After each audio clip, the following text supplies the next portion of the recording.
Introducing Royal Caribbean's newest ship, Icon of the Seas, the ultimate family vacation. The ultimate 6 slides, 8 neighborhoods, 0 compromise vacation. The ultimate never done that, can't wait to do it vacation. The ultimate chillin' by a different pool every day of the week vacation. This is the Icon of vacations. Icon of the Seas, arriving in 2024. Book today. Come seek the Royal Caribbean. Ships Registry, Bahamas.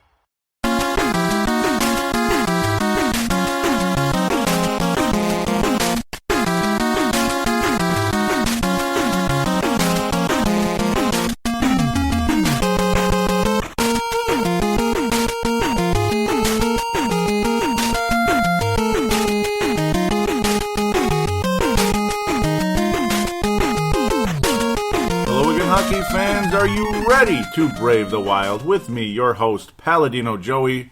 Brave the Wild is available on the sportstuff.com, iTunes, Stitcher, and Double Twist. Great to be back talking hockey once again with you out there, the listeners.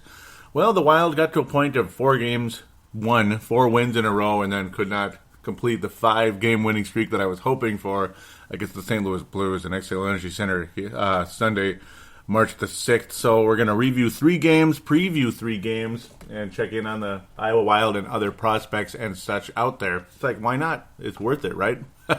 So that's what we're going to do.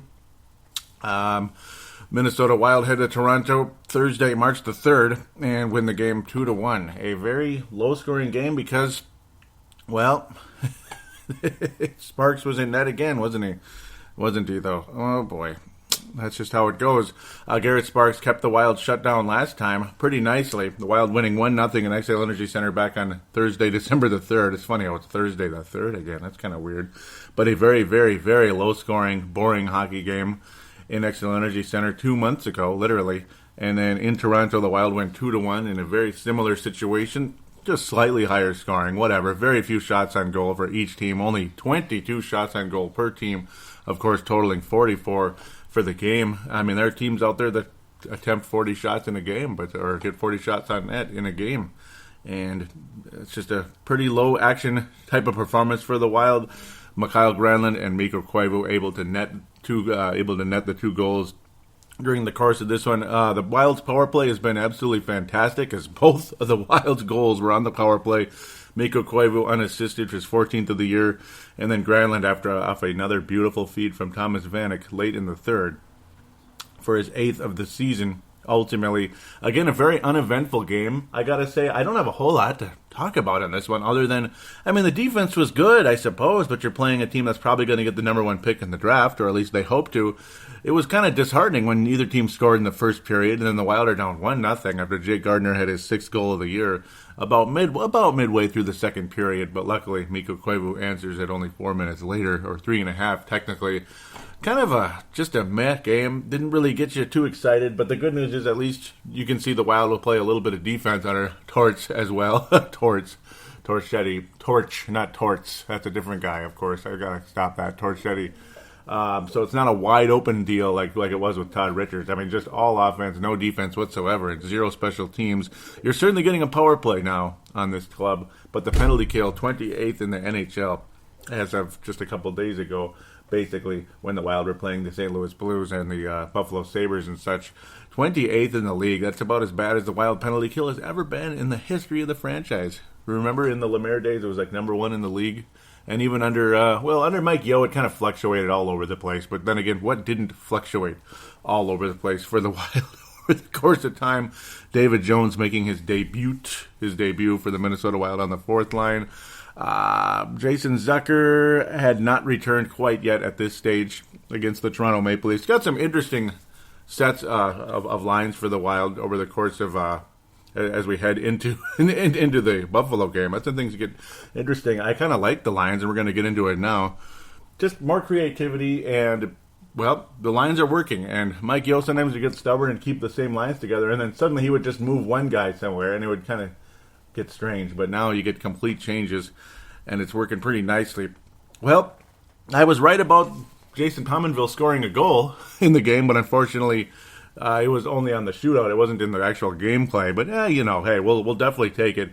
This is the game that scared the living crap out of me, even though David Jones scoring his first goal of the season for the Wild on the fourth line with Ryan Carter and Jarrett Stoll centering those two guys on that fourth line. That is a mainstay line now, and it's a pretty good line, actually. They've been playing well. 10th goal of the season overall, first goal of the Minnesota Wild.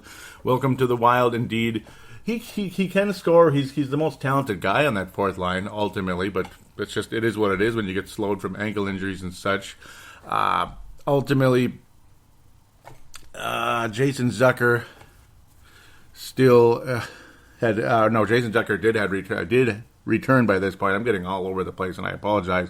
Ultimately, interesting line pairings for the Wild. Of course, the top line, Migo Koivu, Zach Parise, and Charlie Coyle. That's been a mainstay under Torch. Second line has now, because, you want to get the lines together now with everybody around. You want to know who's on what line.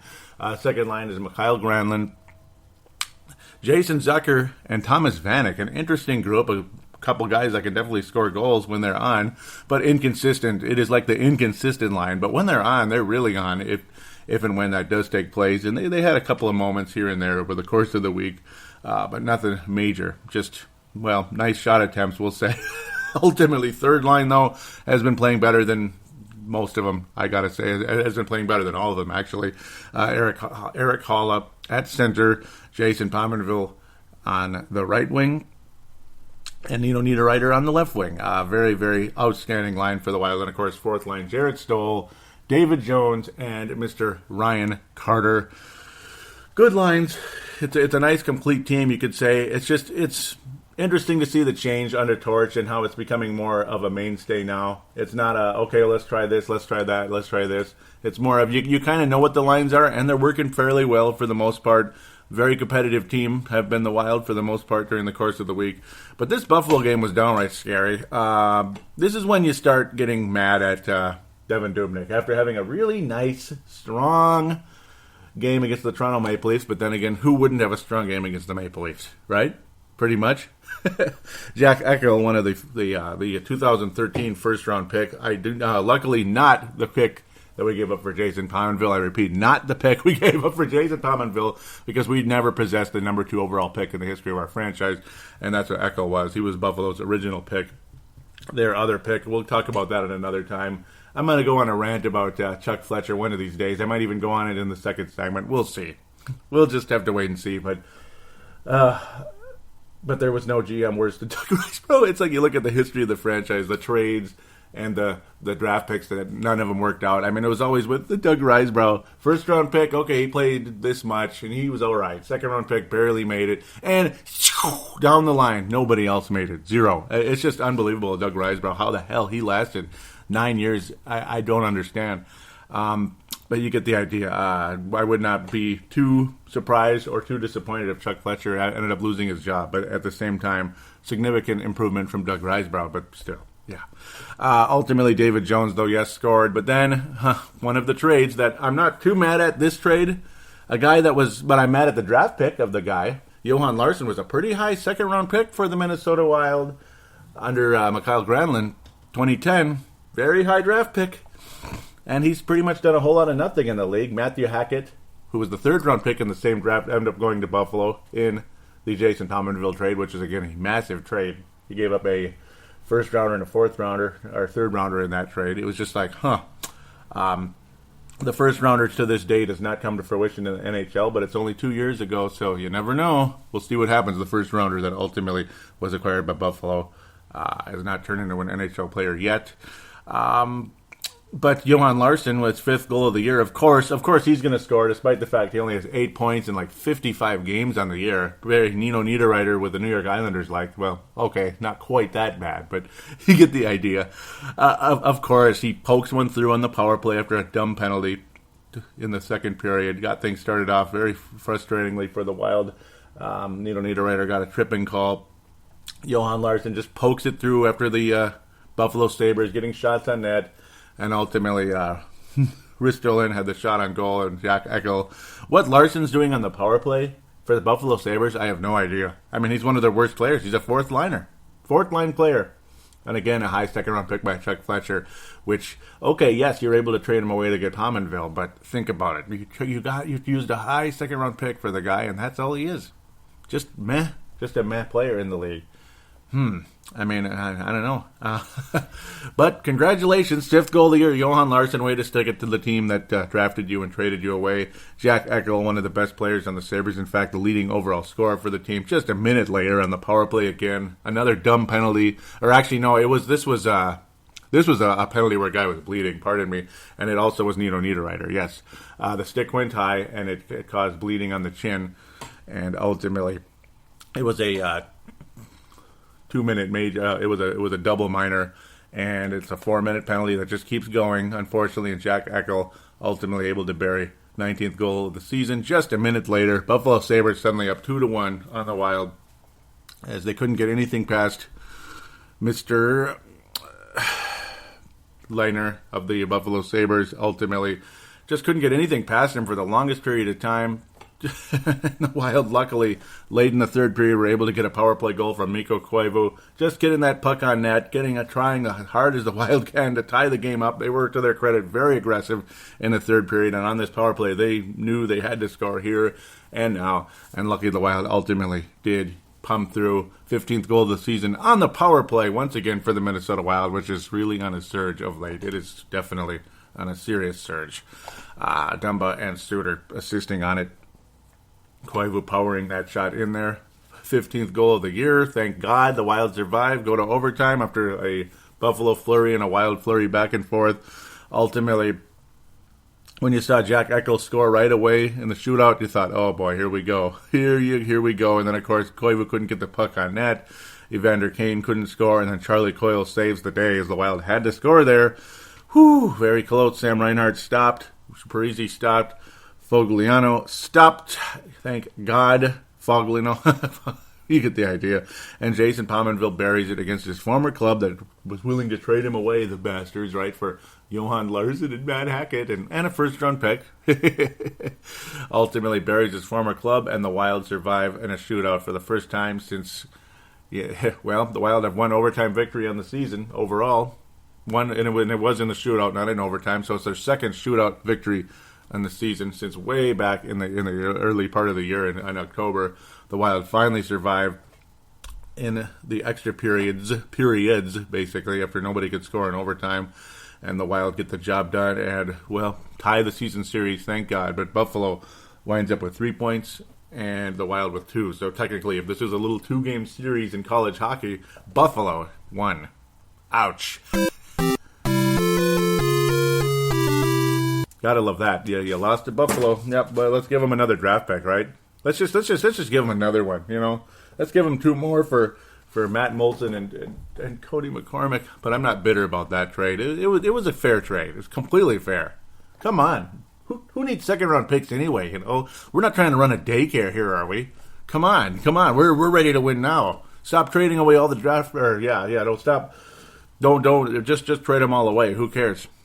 No, that's just stupidity, and we're suffering for it right now. Jake Allen, I hate you. Minnesota loses to Sunday, March the 6th. Minnesota loses 4-2 to the St. Louis Blues. I hate Jake Allen. Doggone it. I mean, he was getting the stick on how many shots, how many goals the Wild should have had in this one. Eric Haula, Jason Pominville, Parisi, Suter luckily did score finally in that third period to keep the Wild in the game, get the Wild in the game. After things started out pretty rough in that first period, Jari Lehtera scoring on just on a mistake by Devan Dubnyk. I mean, just mental errors by Devan Dubnyk over the course of this game just killed us. Lehtera scoring, Ryan Reeves simply throwing the puck on net, fourth line player, along with Kyle Broziak, of course. Yay. Just 2 minutes later, this is, of course, midway through the third period. Ryan Reeves merely throwing the puck on net, and it went underneath Devan Dubnyk. We always talk about shoot it high on Corey Crawford of Chicago, but apparently it's shoot it low on Devan Dubnyk. It just seems to go in more often than it should. Just a terrible goal. Nobody was happy about that one. Very, very frustrating. And Patrick Berglund scoring, again, another mental error by Devan Dubnyk. Unbelievable. I mean, that's been the thing with Devan Dubnyk for the past couple months here. You're starting to see funny stuff here happening with him the past several weeks now. I mean, going behind the net, losing control of the puck, and then you get a goal allowed, poor pass attempts, not freezing the puck, giving up easy rebounds, stuff like that. That's what's been hurting Devan Dubnyk of late. His goals against average, his save percentage, strong. He's got 4 shutouts on the season. Okay, that's really nice. But the mental errors of Devan Dubnyk have been plaguing this team, particularly during the swoon, but again, during our recovery here, you've seen a lot of mental errors. Like, he gets kind of lazy sometimes, and I don't know what the deal is with it. They're just kind of lazy errors. Just control the puck, man. Please control the puck. It's one mistake after another, and he had multiple mental errors in this game. Berglund making it 3-0 midway through the second period. This looked like a complete non-factor of a game for the Wild, and the Blues are going to coast. Kind of reminiscent to game number 4 last year when the Wild and Blues played. It was a devastating night, without a doubt. The Blues just rolled over us, and you thought, oh boy, here we go. The Blues are going to kick the Wild's ass, and they're going to win the series. Luckily, things changed dramatically after that. It was something to behold, without a doubt. Ryan Suter, in fact, that was game number 3 when the Blues took a 2-1 lead, my bad. Ryan Suter, 8th goal of the season, attacking the net. His man was caught sleeping. He just kept going. Parise was able to center pass to him. And Suter with his 8th goal of the year, attacking the net. Dumba, similar situation, just 3 minutes later, 10th goal of the year, also attacking the net on a beauty of a pass from Charlie Coyle, setting things up there. And Dumba just burying it. 10th goal of the season. And there was hope with about five minutes left in the game. 3-2. Here we go. Rock and roll. Then you go to the empty net. Another turnover. And that was it. Bada bing, bada boom. Ultimately, 16th goal of the season for Robbie Fabry on the empty netter, and that was it. Ultimately, the Yori Laterra play, that one wasn't Dubnyk as much. I mean, though you'd hope Dubnyk could make the stop. Mike Riley had a terrible centering pass attempt from his own zone. I don't know what he's thinking. Centering the pass, that's a no-no in the NHL. Mike Riley did it, and Yori Laterra, that's what screwed me up, was able to bury it. Dubnyk, I think it's a stoppable goal, but at the same time, you're leaving your goalie out to dry, and that wasn't cool. The Ryan Reeves is a huge joke, and then Patrick Berglund, mental error. Yeah, Dubnyk was disappointing in this one. He was kind of Kemper-like, you could say, on the goals, and the mental errors, I guess that's just his own thing, you could say. But Kemper strong, as he was pulled immediately after the Patrick Berglund goal, him being Devan Dubnyk. And I'm kind of having mental errors here, so I do apologize, right? Stuff all over the place. The Yori Laterra one ultimately was a Mike Riley mistake. So my apologies there on the fly here. It's just kind of how we roll sometimes here on Brave the Wild. Got to go on the fly here. Ultimately, a winnable game, a game that looked like the Wild were going to get their butts kicked. Then next thing you know, just in a 3-minute span there, in the mid to late third period, the Wild nearly tie the game up. Several shots on goal. Jake Allen knocking the puck away. It looked like Pominville had this sucker, and it had nothing to do with Pominville. It was all Jake Allen stopping this one. It had nothing to do with Pominville not burying it. I mean, he should have scored on that play, but Jake Allen denied him, throwing that stick out there at the last second, and it was a heartbreaker. And there were multiple situations in the game, like I mentioned earlier. Eric Halla looked like he had one. Parise, without a doubt. Koivu. Pominville more than once. Nito Niederreiter also had a goal without a doubt, and the stick was there at the last second. Jason Zucker, I mean, it was multiple times. Jake Allen, without a doubt, the player of the game. Spectacular saves and a heartbreaker. Jake Allen is a guy that the Wild can beat, but today was one of those days the Wild did not beat him. Brian Elliott was unavailable for the game anyway, but Jake Allen is the starting goalie for the St. Louis Blues. And he got the job done. Kemper stopped all 18 shots he faced. Do not be surprised at all to see Darcy Kemper in net coming up in the next game that we'll talk about in the next segment. We'll talk about it when it comes here in segment number 2. So, ultimately, Mike Modano Award for this week, who's it going to go to? It's not as easy as it's been in the past. Charlie Coyle, he didn't score, did he? But he was so good the whole time. It's like I almost want to give it to him, but ultimately, and Dumba made some mistakes out there, even though he was strong and scored some goals here. I can't give it to him. Parisi, I'm still mad at. Studer, I'm still mad at, even though he was strong. I can't give it to them. It's tough. Who played best during the course of this week? I guess I'm going to give a very light Mike McDonald award to. You know what? Yeah, this is what I was thinking the whole time, and I'm going to give it to the third line: Eric Halla, Pominville, and Niederreiter. It's going to be a committee here. It's going to be 3 Mike McDonald awards for this week. It's going to go to the third line. They have played so strong, even though they didn't really produce like they had the previous weeks, but they still were on the attack. They still kept teams honest out there, without a doubt. And there should have been some more. There should have been more than what they got. They got robbed on a lot of scoreable attempts, great scoring chances ultimately, but they were robbed on several of them. So I will give them credit ultimately with I'm just going to give it to him for this week. Charlie Coyle did get his 14th assist of the year against St. Louis early on the first goal there. Ultimately, or second goal, pardon me, to Matt Dumba.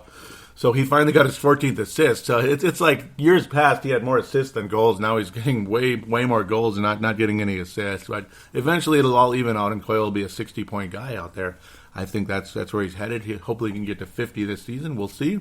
He's got 35 on the year at this stage. So 15 more points, very, very doable for Charlie Coyle, who I think has been the best player on the team for this season, to be quite honest.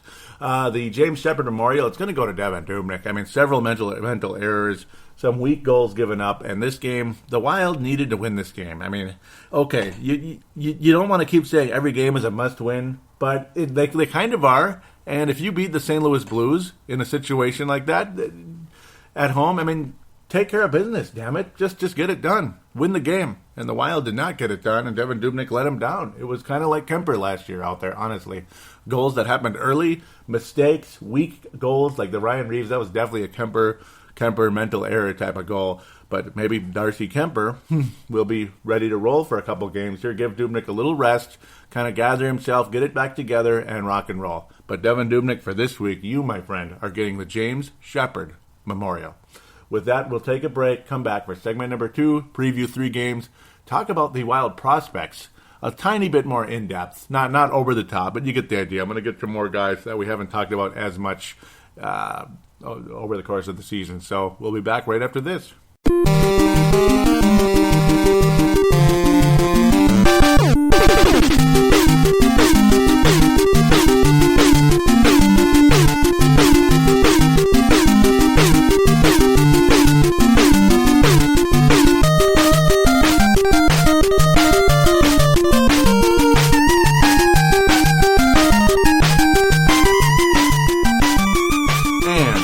Back here on Brave the Wild, segment number 2, preview segment, and check in on some of the Wild prospects. Always fun to do there. 3 games to preview, and yeah, you get the idea. Let's get on with it.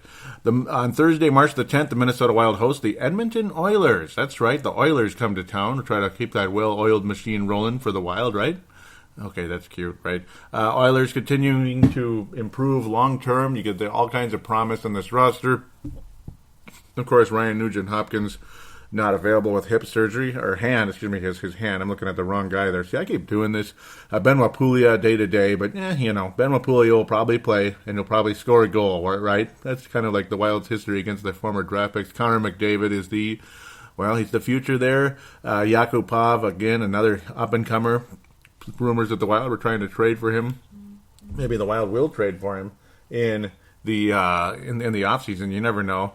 He has so far 16 points on the year. Nice up-and-comer. He was a first overall pick in the 2012 draft, but ultimately has not quite lived up to that hype of yet. But you never know. Maybe the Wild get him and something happens. But we'll see what happens. Let's leave that alone. Connor McDavid, just been unbelievable for the Edmonton Oilers. Going to be fun to see him in Xcel Energy Center. 34 points on the season already.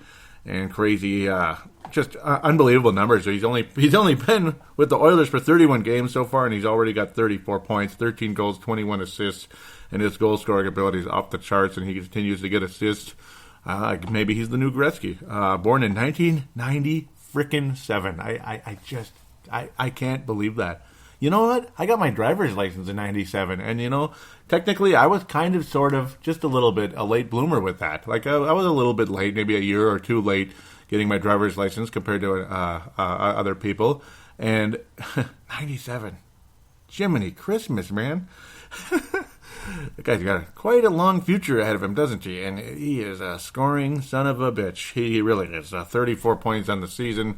Watch out for the Edmonton Oilers. They're coming. You know who I'm picking to be the surprise in the Western Conference next year, don't you? Because I've been picking them for, 6 years now because of all their picks. One of these years it's going to all come through, and maybe the Wild can pick up one of their number one picks that they want to get rid of, like Nia Nugent-Hopkins or Yakupov. We'll see what happens if the Wild are able to do that without some type of stupid-ass, idiotic, like, give up the whole farm to get them type of deal. The Wild this season have been quite successful against the former division rival, now in the Pacific Division, and former Northwest Division rival. The Wild beat the Oilers 4-3 way back on October 27th. And on February 18th, the Wild hammer the Edmonton Oilers in John Torchetti's first week on the job. Just hammered them 5-2 after barely surviving the Calgary Flames' third period onslaught. I think the Wild sweep the season series next to Energy Center this Thursday, and I would certainly hope so. The guy most likely to score in this game is going to be Charlie Coyle. He'll get his 22nd goal of the season. He did not score in the last 3 games. I think he's due for a goal, and he will score his 22nd goal of the season. Don't be surprised to see Jared Spurgeon be a factor as well. I always think about Jared Spurgeon when I think of the Edmonton Oilers because he's from there, and there's always these rumors, Ryan Nugent-Hopkins for Jared Spurgeon, stuff like that. I think he's going to be a part of it. He'll either get an assist or a goal, but he will score a point in the game. The Wild will win 4-2 over the Edmonton Oilers with Darcy Kemper in net. Kemper will be strong, but he won't be perfect. But the Wild will win 4-2 in a nice game. We might even go 3-1, but I am going to go 3-1. I'm going to change it 3-1. The Wild beat the Edmonton Oilers in Xcel Energy Center. That'll be the final score. They'll still score more, and the defense will be better, and Kemper will have a strong night. Then the Wild head to Montreal, Quebec, Saturday, March the 12th. The Montreal Canadiens. Yeah, very talented team. Lots of stars on this club. My God, they have a lot of scores on this team. P.K. Subban, 68 points on the season. It's just unbelievable how incredible he's been. As a defenseman, he's just been phenomenal for the Montreal Canadiens. Ultimately, Carey Price has been out forever. Mike Condon's in net. He has been absolutely nothing special, but he's not the worst. Goals against average of 2.58. It could be a lot worse, but he's beatable. The Wild beat the Canadiens earlier in the season. But Condon only 16-19 on the season. Carey Price started out the season with 2 shutouts in only 12 games. Goals against average only 2.06. Phenomenal player. Subban's actually got 50 points. I'm getting him mixed up with the next guy I'm going to talk about in Ottawa. I apologize. I'm going crazy here. I'm just too excited to do these previews. Very winnable game for the Wild. Our history against this team is really bad, but the Wild beat them earlier this season, and they can get to Mike Condon.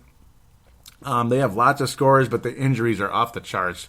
But the top scorers have been healthy. Serpan, Pacriardi, and Plekanec with 50 points, 47 and 46 on the season. Brendan Gallagher is out right now with an injury, as are so many other Montreal Canadiens. Tom Gilbert, the former Minnesota Wild, number 77, out with the left knee surgery. Yikes. February 20th. Barlow is out as well, February 23rd. Carey Price, of course, with an injured reserve for this leg injury back on November 26th. The Wild won a low-scoring battle against the Canadiens. 2-1 game, December 22nd. I'm pretty sure, 99% sure this was Darcy Kemper in net, because my memory is pretty good. I kind of rely on my memory too much, and yes, Darcy Kemper was absolutely outstanding in the game, and Jason Pominville had his 5th goal of the season. Ooh, that was back when Mike Yeo was the coach. The Wild only scored 2 goals in Mike Condon in that one, so Darcy Kemper will possibly be in net again. Don't be surprised to see Darcy Kemper in net for Edmonton and Montreal. Don't be surprised if you maybe Dubnyk will go in for Edmonton and then Kemper in Montreal. I don't know, but I would definitely want Kemper in net against the Montreal Canadiens. Really like the success against them, and the Wild defense was strong in that game as well. 2-1 victory there. I think the Wild have a strong performance, I think the Wild come out of this one with all those injuries to the Montreal Canadiens. They're struggling. They're only 500 on the season. They look like they're going to miss the playoffs. And their superstar goalie has not played for a long time. Not played since about Thanksgiving, pretty much. I think the Wild will win the game in a low-scoring effort. Let's go with Let's go with. It's going to be low. Well, I'm going to go with 3-2. It's going to be a little bit more going on in this one.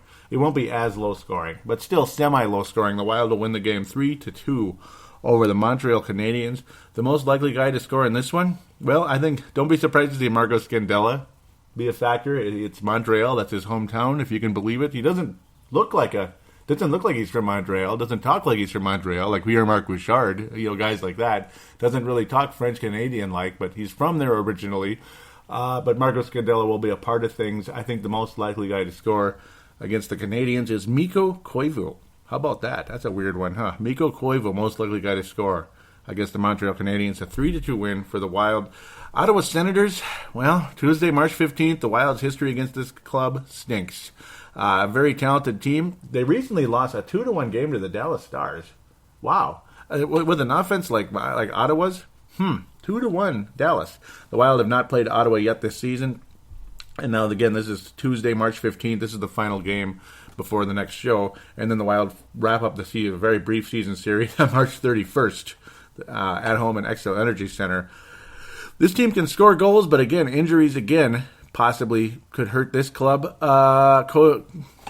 Craig Anderson. Why am I going all over the place with all these names? Craig Anderson is obviously the main goalie for the Ottawa Senators, as he was supposed to be last year until he was injured. And then Andrew Hammond, the Hamburglar, was phenomenal. Craig Anderson, nothing special, 2.81 on the season, 3 shutouts, but he's got a 27-20 record. That's good. Snake bit in overtime a bit.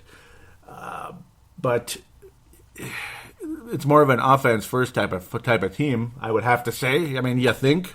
Andrew Hammond, though, very, very likely in net. Craig Anderson, day-to-day with a lower body injury, so don't be surprised to see the Hamburglar in net. And he's not quite the Hamburglar this year. Goals against average exactly the same, pretty much, as Craig Anderson, and it's not that good. Almost at 3, at 2.87, 4 and 8 on the year. Really snake-bit in overtime. 3 overtime losses in only 12 games. That's rough.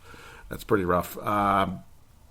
Andrew Hammond, definitely nothing special. 17 games on the year. Pardon me, I'm going crazy again. A rough overall season so far for him. Nothing special. Pretty much playing like a backup goalie, which is what he was supposed to be. I mean, last year, remember, he had goals against average well under 2 goals a game. He was phenomenal. And then right as the regular season ended, it was just downhill from there, and they lost right away. But yeah, don't be surprised to see Mr. Hammond in net for a while here. Ultimately, he helped the Senators beat the Maple Leafs most recently, but that was on Saturday night. But then they lost to Dallas. Well, I'm going to check that one out really quick. That just happened yesterday. A 2-1 loss, but the offense of this team is just off the charts. Erik Karlsson leading another defenseman leading his team in scoring, in this case for the Ottawa Senators. And yes, Hamburglar was in that against Dallas. Former Hamburglar, right? Karlsson, though, phenomenal season for the Ottawa Senators. 68 points on the season, leading the way for this scoring machine in Ottawa. They have one scorer after another. They've always had a good offensive club over the course of many, many years, with the other Anderson leading the way for the longest time. You have Karlsson with 68, Mark Stone with 52, Robbie Ryan 49, Mike Hoffman, another up-and-comer.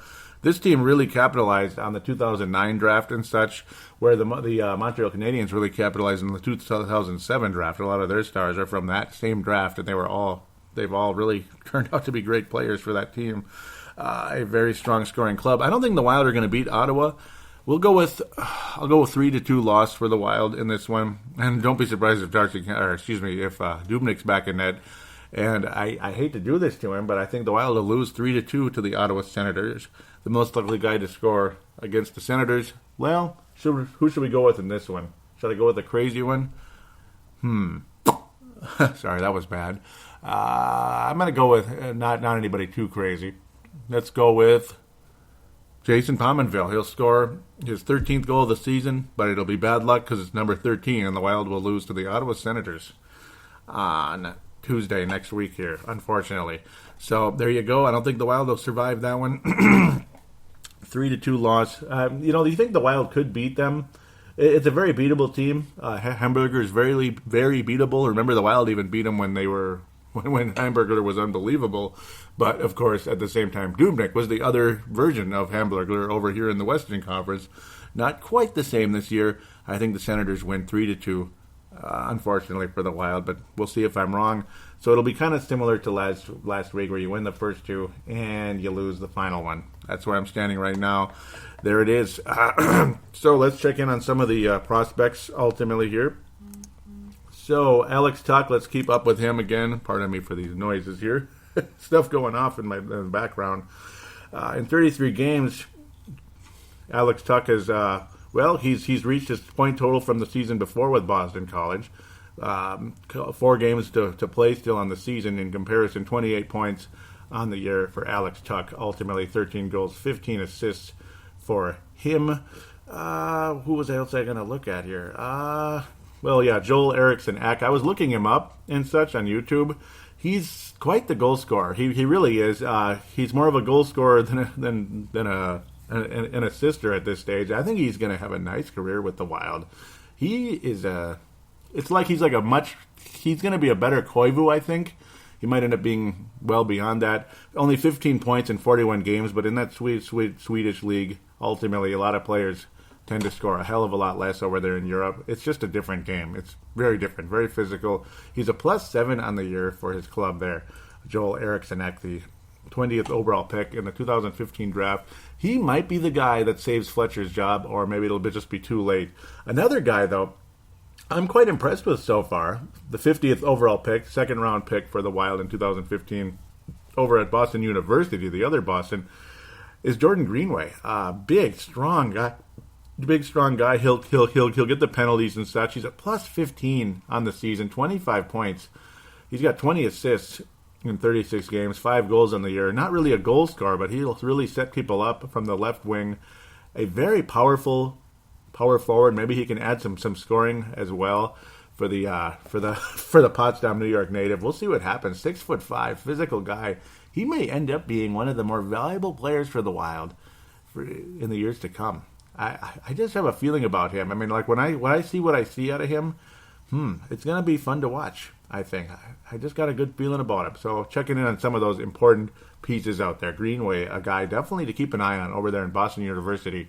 Already 25 points, and he's just a freshman. And again, you think of him more as a physical guy than a scorer, and he's helping that offense over there for Boston U. Very, very solid indeed. So we'll check in on Iowa very briefly. Not a whole lot going on at this stage. Jared Knight, obviously, he's not with the Iowa Wild. He was sent back down to the Quad City Mallards after he scored. He just added one more assist for the Iowa Wild and then sent back down to Quad City Mallards. In 8 games, he has 5 points, 3 goals, 2 assists on the season. Jared Knight, it's like a Jared Knight watch. Why not? Zach Phillips was moved over to the Chicago Wolves as well. Not sure what happened there because it wasn't as a trade. It's like the Providence Bruins / Boston Bruins organization just let him go. Crazy. Zach Phillips, boy, how the mighty have fallen, right? Another blemish on Mr. Chuck Fletcher's record. And there's going to be a time I'm going to really have a nice long segment about it, and it's disappointing. There's players on this team that can play. He's been hitting more in the late rounds than certainly more. I mean, Riseborough never hit in the late rounds, ever. So he's been hitting more in the late rounds than he does in the middle rounds. It's kind of weird, but okay, I guess it's all right. Berstecki, ultimately 30 points on the season, really setting up a lot of people. 21 of those assists for the Iowa Wild in a 56-game period. Berstecki, the 6th-round pick in the 2012 draft. I talk about him a lot. He's been solid down there. Not sure how he'll translate to the NHL, but maybe we'll find out sooner than later. Tyler Graovac finally picking up the pace down there. Now 15 points in 30 games, 5 goals, 10 assists for the Iowa Wild down there. Tyler Graovac, the guy who was very, very long thought of as the 4th liner for the Minnesota Wild. The last year and a half or so, he'd been really good. He led the team in scoring with Iowa last year. Came up, we thought for sure, there's your 4th liner, without a doubt, and then he suffered an injury, went to Iowa, struggled miserably for a while. But now he's been picking it up, about 3 points in the last week. That's encouraging. Rafael Busseri still kind of struggling with the Quad City Mallards. Nothing special. The guy, again, that I like to keep up with right now.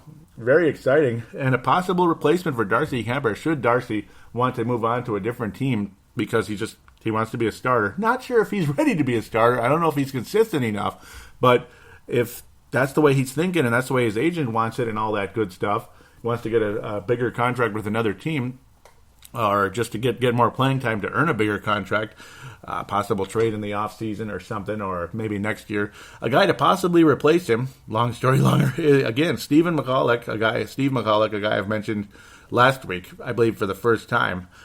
Really coming around. Another 6th-round pick that Chuck Fletcher may have hit on. Doug Risebrough never hit on 6th-round picks, by the way. Another 6th-rounder. Possibly 6th or 7th rounder, in this case 6th rounder, very strong. And in 7 games so far, 5-2 with the Iowa Wild. Now, if you can go 5-2 with the Iowa Wild, you have to be pretty good, right? I mean, the Iowa Wild still have one of the worst records in the whole AHL, if not the worst. They've been struggling miserably for quite a while. McCulloch, 2.15 goals against average. And, okay, you might want to think, okay, maybe he's just starting off good, kind of like Andrew Hammond, stuff like that. But we'll see. I mean, if he can keep it up, this could be very exciting. With Quad City, he was very strong as well, very strong. He was 12-8 over there, 2.42 goals against average. Strong performance for the most part. No superstar or anything, but you get the idea. Again, he also played for Harvard over the course of time when he was drafted. Very strong for that club, particularly in his final season there. That's a guy to keep an eye on. Not ready to just say, there you go, he's Darcy Kemper's replacement, but he's a possibility. The possibility is starting to rise up. That he won't be like, oh boy, what do we do if Darcy Kemper wants to leave? Do we have to scramble to sign somebody? Maybe that's the guy? I don't know. Don't be surprised to see Steve McCulloch between the pipes at some point with the Minnesota Wild in the next year or two. That's just my opinion. That's just the way I see it. So this is kind of a shorter show because we only had 3 games to review, 3 games to preview. And not a whole lot of storylines to get into. I kind of more wanted to talk about the prospects. It's fun to kind of get into it for the most part. Some guys struggling, other guys not. I actually wanted to get into some more, and I shut it down already. I apologize. To mention, though, Mario Lucia, it's not going as well. He had some strong seasons, and right now, in his senior year over at Notre Dame, he has the lowest point total he's had pretty much there since his freshman year at the bare minimum. That's disappointing to see. He's not playing very well right now for the Notre Dame Fighting Irish Hockey Club, their college team. We're just going to have to wait and see what happens, but he's, I don't know. I'm sure he'll be on the Iowa Wild next year. Hopefully he will be because his college career is over. So hopefully he doesn't wind up in a Swiss league or something like some of these other guys who've been disappointments, and the Wild just gave up on him. So we'll just see what happens with that. But Mario Lucia, a guy you traded up to get in the second round, he started strong and just kind of dropped off a bit. He hasn't dropped off as much. He's still got 8 games in hand, you could say, with Notre Dame. But then again, actually, he's missed a couple games. That's part of the problem. He's got a few less games played, but he's 11 points down, 32 points last year, 31 the year before, only 21 this year. Actually, right now, if the season ended, he has the lowest point production since his freshman year when he had 23 points. He's at 21 right now in more games. So, not sure where to go with that. That's kind of frustrating right now for the Plymouth, Minnesota native Mario Lucia, and of course the son of Mr. Don Lucia, Louis Nanny, grandson of Lou Nanny. Yes, the Lou Nanny, playing for RPI. He had his freshman year last year. Only 10 points, so basically third line for that club. But 21 points this year, picking up the pace a little bit. Still, I mean, nothing great, but he's a 7th-round pick, and it's only his sophomore year in college, so we'll see what happens with him. Who knows? Hopefully the Iowa Wild, hopefully he's on the Iowa Wild in a year or two, see what happens with him, and maybe he can develop into something in this league. Possibly. Possibly. It's all just a wait-and-see type of situation. Those are guys, to keep an eye on. They're Minnesota natives, and, Louis Nanny, it's Lou Nanny. Come on. And he's doing fairly well with RPI. They're a familiar team out there, though they're not as good as they've been in years past. Mario Lucia, Notre Dame has had some really strong teams. Not quite as good this year. Mario Lucia, you spent some draft picks to get him. You moved up in the draft to get him, so you hope he can develop, ultimately. Mr. Mario Lucia of Wayzata High School there. Come on, young man. Come on. Pick it up. Nick Steeler, also a Gopher from Eden Prairie. Might as well. He's another player, obviously. He played for the University of Nebraska, transferred to the Gophers, 9 assists on the season. So, for a team that's not playing that good, but he's a plus 17 on the year, so strong performance for Nick Steeler in that sense. More of a stay-at-home guy, kind of guy, maybe kind of like a Scandella, we'll say, minus the rocket shot, I suppose. But a tough anchor type of defenseman who will get some assists. So enough of that. Maybe I'm riding this a little too long. It's fun to look at, though, sometimes, to see just what is out there for the Wild, out there in the vast universe of the farm system. It's a big farm system. Just hopefully it's a strong farm system. I don't know. I would probably give it like a B minus, maybe C plus at this point right now, to be quite honest. We'll see what happens, though. I better stop saying we'll see what happens and just move on to next week. Hopefully the Wild can go 3-0, but if they can go 2-1, hey, better than nothing. Before we wrap things up officially, though, let's give out the contact details. The phone line is 209-736-7877, 209-736-7877. It is a voicemail. Do treat it as such. Mention what show you're calling into, which is, of course, Brave the Wild. And then, leave your name also as well. You don't have to leave your number, right? Leave your name, though. Let me know and where you're from. It'd be greatly appreciated. Apparently, the Facebook page, which is facebook.com/bravethewild.minnesota, facebook.com/bravethewild.minnesota. Apparently, on there, you can just call in now. There's a call in now button on there that Facebook has offered. Pretty cool. Thank you for that, Facebook. I appreciate that. For the Twitter account, and I'm going to get to a Facebook comment I got as well from Australia. Very cool. Before I get to that, though, the Twitter account is @BraveTheWild. @BraveTheWild. Give that a follow. Would be greatly appreciated. And I'd like to really thank some of you that have been following the Facebook page. It's been picking up of late, and it's pretty cool. It's exciting. I appreciate it very much, honestly. Now I can get to the comment here. Ben Allen says, from your last episode, you talked about fans in Australia. Well, I'm happy to say I'm a massive Wild fan from the land down under. Thanks for the podcast. And thank you very much, Ben. I really appreciate that. Nice to meet you. And that's really cool to know that there are Australian fans out there that like hockey. Pretty cool. I have a lot of a huge Australian listener base for Timberwolves Explosion. That's another show I do. Maybe you like basketball as well, Ben. I've probably heard of it before. Maybe you've heard of it before, Timberwolves Explosion. But really cool to hear that there's hockey fans out there as well. So thank you very, very much. And, of course, always thank you to Vince Germano, who's also from Australia, that does listen to this show and Timberwolves Explosion and Purple Mafia, too.